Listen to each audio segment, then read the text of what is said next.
म्हणजे त्याच्यामध्ये कपडे ठेवले ते सर्व नीट करून घेऊ. याच्यामुळे सध्या तर हर्ष आणि माईचेच कपडे आहेत, पण ते पण विस्कट फिस्कट झालेले आहेत. तर विचार केला चला आज काम आहे आणि हर्षचे पप्पा पण नाहीये, थोडे उशिराने येणार, तर विचार केला चला करूया. तर तेच करायला लागलेले. आणि हे कृष्णाचे कपडे जे हर्षला घातलेले लहान होता तेव्हा, आता ते माझ्या माईसाठी काम आहे. तर कृष्ण जयंती असणार तर नक्की तिला मी असं रेडी करणार. आणि मी काय करताना चमू ममूची एंट्री होणार नाही असं होणार नाही. त्यांचं चालू होतं नवीन काय आहे, हे काय आहे, ते काय. तर खरं सांगू नये याच्यामध्ये त्यांचे लहान लहान कपडे आहेत जे आता त्यांना होत नाही त्याच्यानेच भरलेले आहे. म्हणून विचार केला जे लहान आहेत आणि हे फ्रॉक्स आहेत ना ते माई अजिबात घालायला बघत नाही. एवढे क्यूट आहे, एवढं असं वाटतं ना की आम्ही लहान असं आम्ही घातलं असतं, काय माहिती आम्ही घातलेले की नाही, पण एवढे क्यूट आहेत ना. पण त्या पोरीला घालायचेच नसतात, काय माहिती तिला काय त्रास होतो हे फ्रॉक्स मध्ये. तिला असे पॅन्टच्या भावासारखे कपडे घालायचे.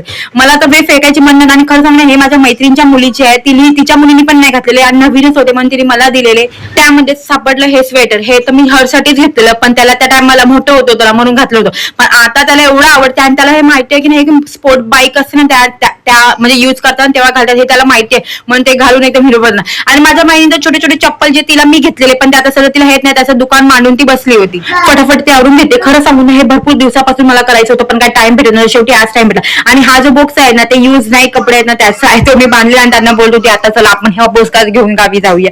तर थोडं असं मस्ती करता करता काम करताना काय माहिती पडत नाही आणि त्यांना पण असं बोर नाही वाटत की आपली मस्ती थोडी फनी करते. तर अशीच मी कामं करत माझ्या पोरांसोबत खेळत राहते.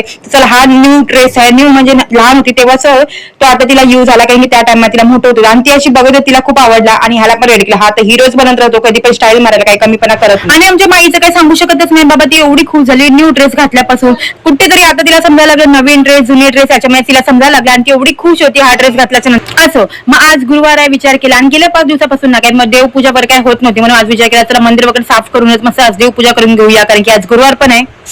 मस्त साईबाबांच्या मूर्तीला पितांबरीने मस्त धुवून वगैरे घेतलेलं आणि त्यांची जी आता ह्याला तर मी तू चुंदरीच बोलते आणि त्यांचा सध्या हार तो सध्या माझ्याकडे आता एकच आहे, अजून मला काही 2-2, 3-3 असं घेऊन ठेवायचंय ते पण धुवून घेतले. आता दुपारून गेले ना ते हे दोघं पप्पांची वाट बघत होते. खरं सांगू ना ते एवढे महिने ते घरी बसले तर त्यांची पण सवय झाली ना, तर खरंच ते घरी नसल्या काही करमत नाही. वाट बघत होतो आम्ही आता येतील पण काय झालं ना बसून बसून वाट बघितलं पण काय पप्पा येणार नव्हते कारण की ते डायरेक्ट संध्याकाळी येणार होते. दुपार कशी निघायची म्हणून विचार केला चला शेजारींच्या घरी जाऊ कारण की ते आता गावी जाणार होते बंगाली भाभी, म्हणून विचार केला चला त्यांची विचारू हालचाल म्हणजे शॉपिंग वगैरे झाली, पॅकिंग वगैरे झाली की नाही.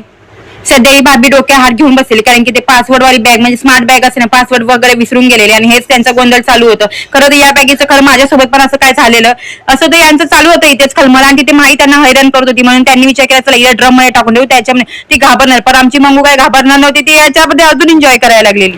जशी तशी दुपार निघून गेली आणि आता संध्याकाळचा टाइम म्हणजे 6 वाजलेले हर्षला ट्युशनला सोडायचा टाइम होता तर तिथेच आम्ही निघाले होतो. आता आजचा ब्लॉग एवढाच आणि आय होप तुम्हाला व्हिडिओ आवडला असेल तर नक्की या व्हिडिओ लाईक करा आणि आमच्या पेजला फॉलो करायला विसरू नका. भेटूया पुढच्या ब्लॉग मध्ये, तोपर्यंत बाय.